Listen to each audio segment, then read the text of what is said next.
Olá! Hoje nós vamos falar um pouco do fim da Guerra Fria e da globalização. Mikhail Gorbachev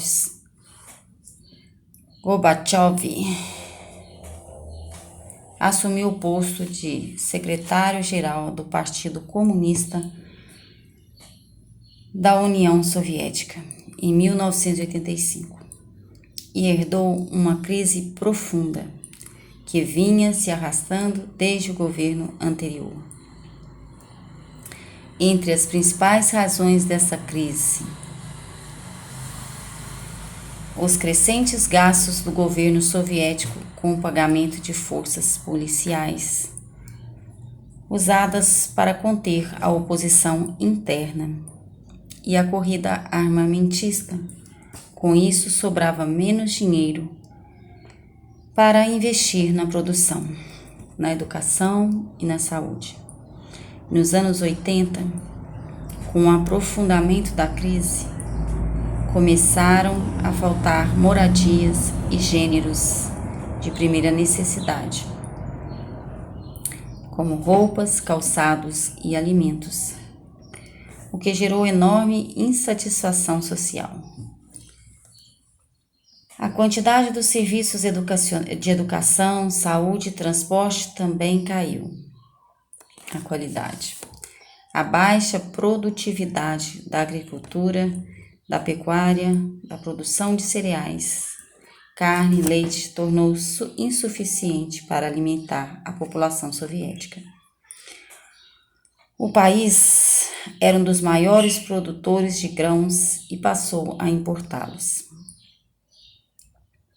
A falta de investimentos em tecnologia, sobretudo no campo de informática, das telecomunicações e da microeletrônica, o que levou a União Soviética a ficar muito atrás das potências capitalistas nessas áreas.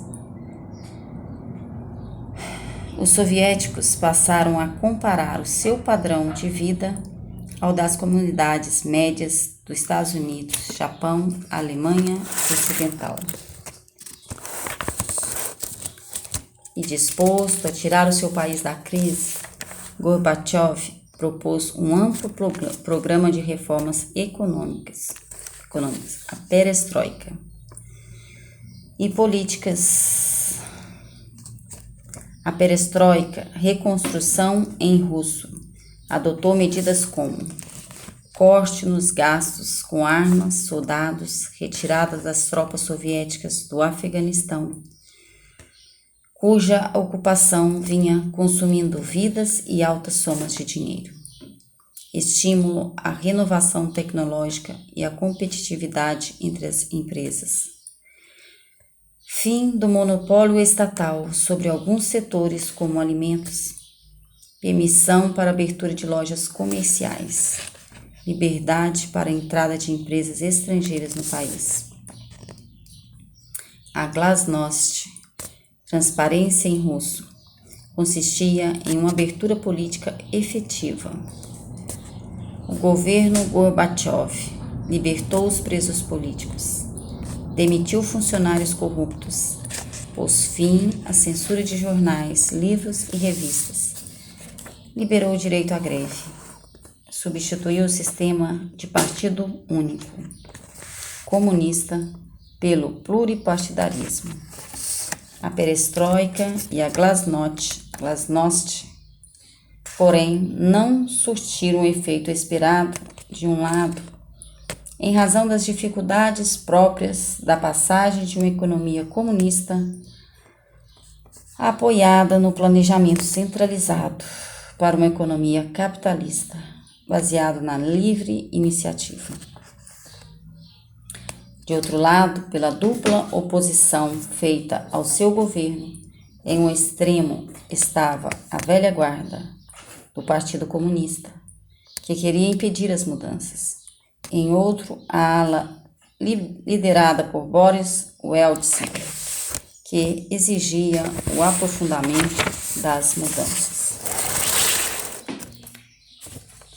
E em meados de 1991, um grupo da velha guarda comunista deu um golpe militar e afastou Gorbachev.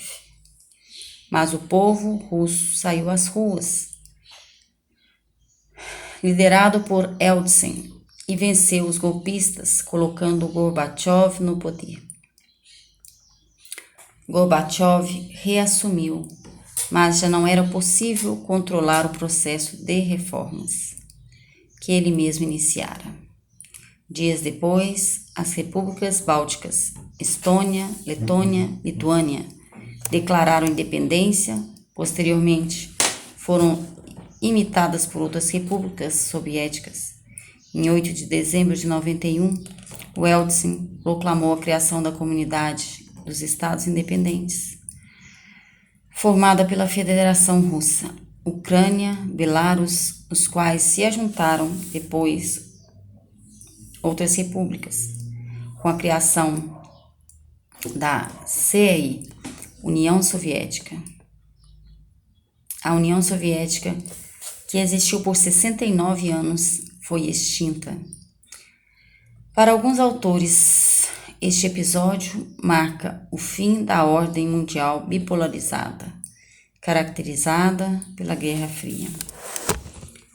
Desde o final da Segunda Guerra, em 1945, os países do leste europeu giraram na órbita da União Soviética. Daí serem chamados de países satélites, assim como a União Soviética. Todos esses países eram governados por um único partido, o Partido Comunista. Adotava uma economia controlada pelo Estado. Mantinha os meios de comunicação sob rigorosa censura. E com as reformas de Gorbachev, a União Soviética relaxou o controle sobre os países do leste europeu, facilitando a atuação de movimentos populares que lutavam pela democratização desse país. E na Alemanha e na Tchecoslováquia, esse processo foi pacífico. Na Romênia e Iugoslávia ocorreram revoltas e conflitos armados. Vimos anteriormente que a capital da Alemanha, Berlim, foi dividida em Berlim Ocidental e Oriental. E também que para evitar a fuga de alemães para a parte oriental e a parte ocidental de Berlim, em 1961, as autoridades da Alemanha Oriental mandaram construir um muro de Berlim. Vimos ainda que nas décadas seguintes, o ritmo de desenvolvimento das duas Alemanhas não foi o mesmo. Enquanto a Alemanha capitalista tornou-se um dos países mais ricos do mundo, a Alemanha socialista progredia lentamente, o que gerava enormes insatisfações em seus habitantes. Além disso, os alemães orientais desejavam poder manifestar suas ideias livremente, à semelhança dos ocidentais. No final dos anos 80, incentivados pelas reformas de Gorbachev, os habitantes da Alemanha Oriental organizaram um movimento exigindo melhor qualidade de vida e de democracia. O lema do movimento era: "Nós somos o povo". Pouco a pouco, o movimento foi ganhando corpo e forma, até que em 9 de novembro de 89, o povo alemão derrubou o Muro de Berlim, principal símbolo da Guerra Fria. Após a queda do muro, Mikhail Gorbachev concordou em retirar da Alemanha Oriental as tropas de ocupação soviéticas, que controlavam o país há 45 anos, e em julho de 90 realizou a União Monetária e Econômica entre as duas Alemanhas, tendo o marco como moeda. Em outubro, a Alemanha voltava a ser um só país. A data da queda do Muro de Berlim, 9 de novembro de 89, é um marco histórico no processo que levou ao fim da ordem mundial bipolarizada. Os custos da unificação foram altos.